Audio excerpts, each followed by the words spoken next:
So what I'm going to do is do just a little bit of a deeper dive into the trade-off between risk and return. So everybody throws around the phrase no risk, no reward, but it's oftentimes difficult for individual investors to fully wrap their head around what that trade-off actually looks like and what it means for them.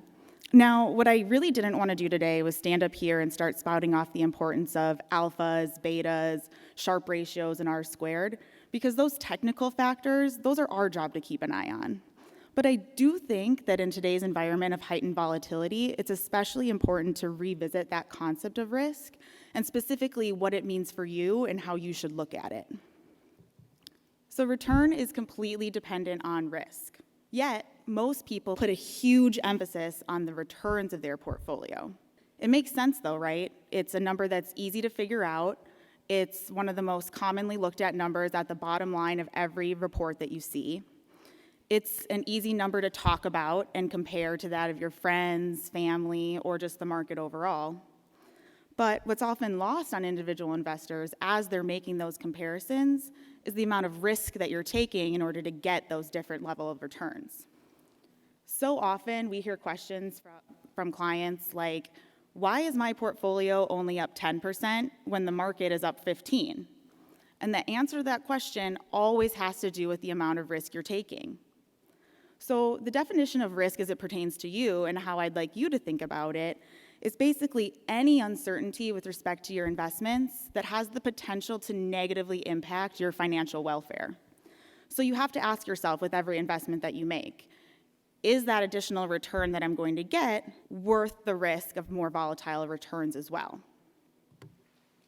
So it's important to remember that all assets have an inherent level of risk associated with them, and that the level of return that you get is directly related to that level of risk. So on this chart here, you have return versus risk. High yield bonds have a higher return than investment grade bonds, which have a higher return than short-term bonds. But to get those higher returns, you have to move along the risk spectrum to get there. That same concept applies when you look at US large cap to US mid and small cap, and then all the way over to the emerging markets. Even cash carries risk.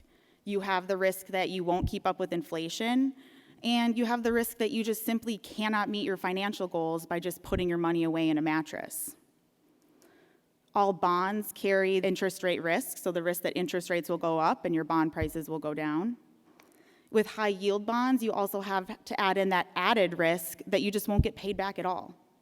In various stock markets, you have a risk that can impact an individual company, a country, or just overall market issues in general.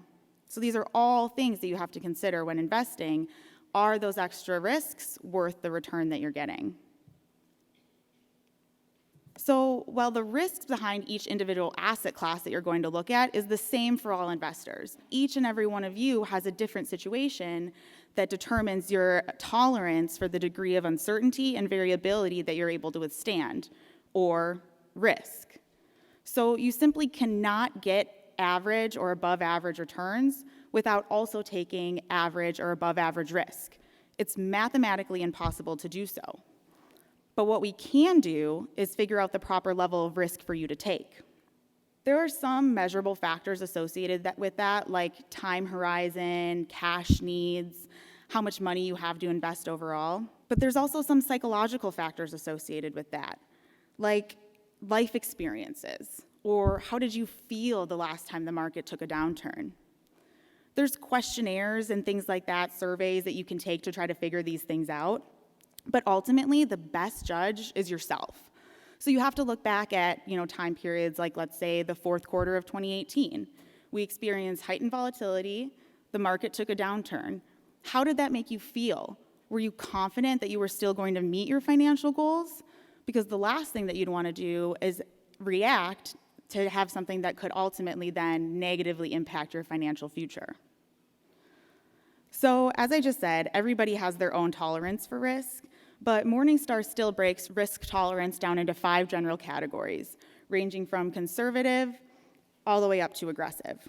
It's basically just another way to view the efficient frontier graph that Bob talked about earlier.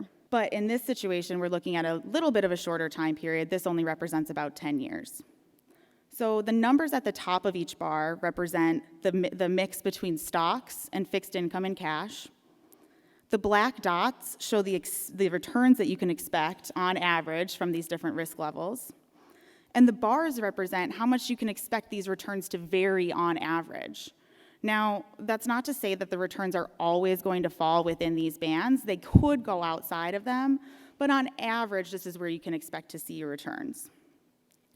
So as I said earlier, the risk to an individual investor is the uncertainty of not being able to meet your financial goals.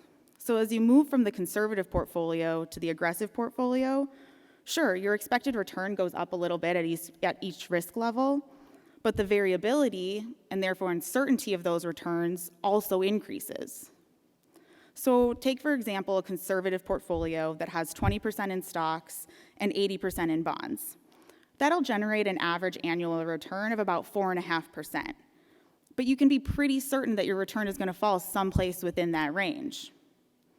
On the flip side, when you look at a moderately aggressive portfolio that has 65% in stocks and about 35% in bonds, that will generate an average return about 9%, but with much more volatility than the conservative portfolio. So by adding those additional risky asset classes and moving up in that risk spectrum, sure, you may be doubling your expected return, but the uncertainty behind those returns has also more than doubled. So now you may be out there thinking, well, this is all good and well, but once I understand the trade-off between risk and return, and I figure out what level of risk I should be taking, what else do we do to help manage for those risks? So that asset allocation that you determine based off of your risk tolerance is the broadest way that we can control for these risks. By having a set target asset allocation, you can more easily recognize when your portfolio may be taking on too much or too little risk. Take, for example, if there's been a big run-up in stocks. Chances are your portfolio now is taking on more risk than you can handle. So now, despite the fact that stocks may continue to go up, this isn't a call on whether we think the market's going to take a downturn or keep going. This still triggers a sale of stocks and a shift to bonds and cash. And sometimes this also means taking a look at the holdings that you have and selling funds that may have underperformed because you just simply aren't getting paid for the amount of risk that you're taking. Going down even one step further, we need to make sure that all your eggs are not in one basket, and we do that through diversification.